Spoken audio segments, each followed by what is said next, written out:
السلام علیکم ورحمۃ اللہ وبرکاتہ۔ دوستو، میں حاضر ہوں آپ سب کے خدمت میں ایک نیو بیان لے کر۔ عنوان ہے عالمگیر بادشاہ اور ان کے استاد ملا جیون رحمۃ اللہ علیہ کا۔ بیان فرما رہے ہیں قاری حنیف ملتانی صاحب۔ آئیے بیان کی طرف چلتے ہیں۔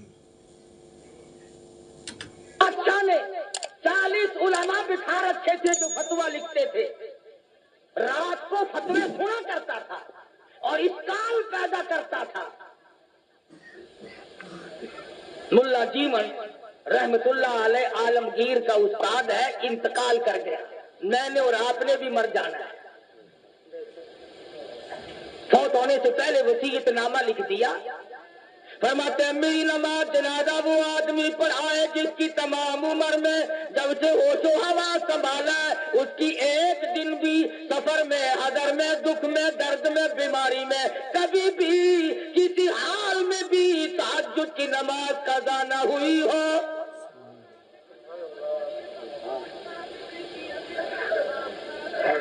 دلی کی جامع مسجد کے سامنے جنازہ رکھا ہے، سارا دن بیت گیا، علماء موجود ہیں، محدثین موجود ہیں، مفتی موجود تھے، قاری موجود تھے، قاضی موجود تھے، مگر کوئی جنازہ پڑھانے کی جرت نہیں کرتا۔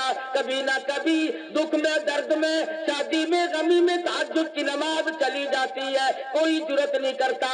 عصر کا وقت ہوا، بادشاہ عالمگیر استاد محترم کے جنازے کے قریب پہنچا اور منہ سے کپڑا اٹھا کے کہنے لگا، او اللہ والے تجھے کیا ملا؟ دنیا سے جاتے جاتے میرا راز کھول گئے۔ میں سمجھتا ہوں، جانتا ہوں کس کے بارے میں لکھ کے گئے ہو، کسے حکم دے کے گئے ہو، مگر اے اللہ والے یہ تو بتا، میری تمنا تھی، میری آرزو تھی کہ تیرے سوا، میرے رب کے سوا کوئی نہ جانے میں کیسا ہوں۔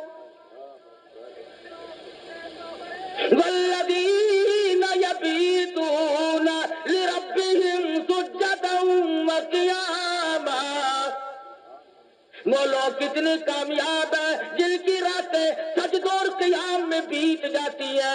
امن ہوا قانت آناء اللیل،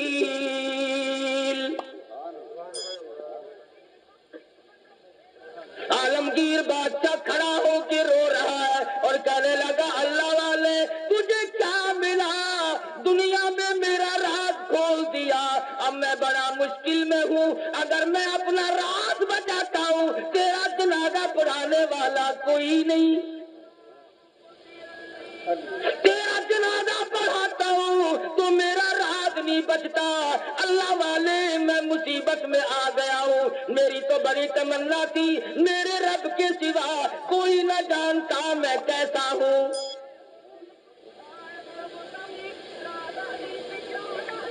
اب میں اور کیا کر سکتا ہوں، میرا اللہ مالک ہے۔ کھڑے ہو کر کے فرمانے لگے، او لوگوں صفے درست کرو، میں فقیر جنازہ پڑھاؤں گا۔ کبھی بادشاہ ایسے ہوا کرتے تھے۔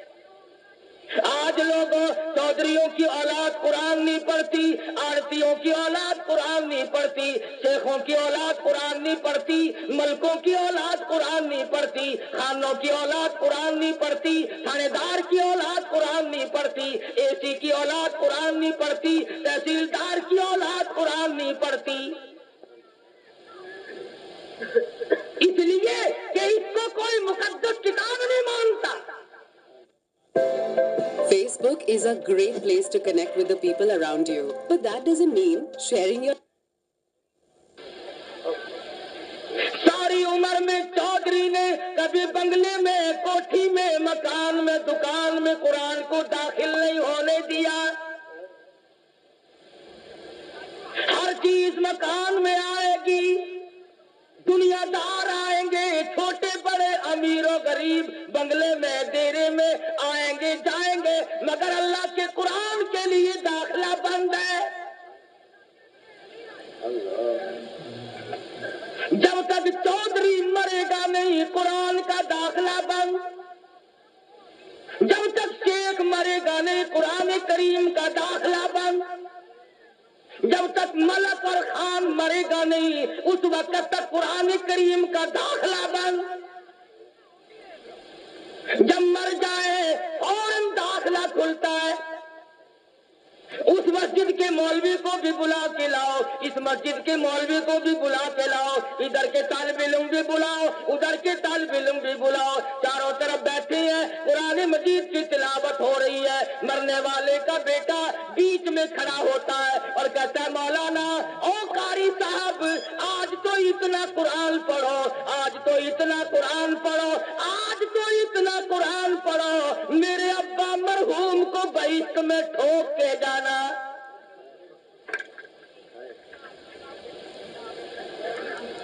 اور داخلہ تو ملنا نہیں، ٹھوکنا ہی پڑے گا۔ آج قرآن یاد آیا، اس کا مطلب تو یہ ہوا کہ یہ قرآن مردوں کے لیے اترا ہے۔ موٹر کار زندوں کے لیے، ہوائی جہاز زندوں کے لیے، ریل گاڑی ہوائی تمام سواریاں، تمام سبزی ترکاری پھل فروٹ، عورت مرد کے لیے، مرد عورت کے لیے زندہ چاہیے۔ اور لوگوں انصاف کرو، ہر چیز زندوں کے لیے، خدا کا قرآن مردوں کے لیے۔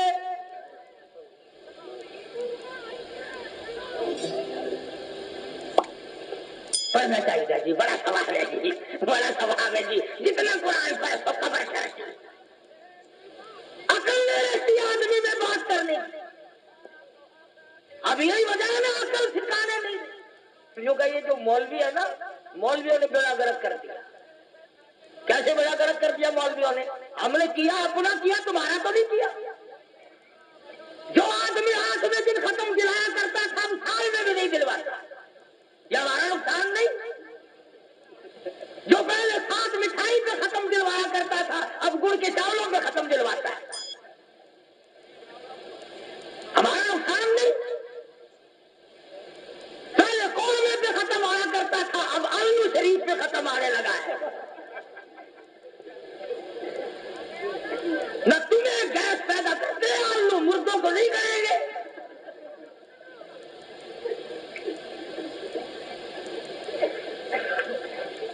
یہ ساری کی ساری باتیں بے عقل پن میں آدمی کرتا ہے، جب عقل سلیم نہیں رہتی اس وقت یہ بات کرتا ہے۔ امام الانبیاء محبوب کبریا حضرت محمد مصطفیٰ صلی اللہ تعالی علیہ وسلم کے نوجوان صحابہ، مرد تھے یا عورتیں تھی، بوڑھے تھے یا جوان تھے، امیر تھے غریب تھے، تمام کے تمام نے کمال کر دیا۔ اور خدا کہتا ہے اولئک کتب فی قلوبہم الایمان، یہ وہ لوگ ہیں جن کے دلوں پہ میں نے ایمان لکھ دیا۔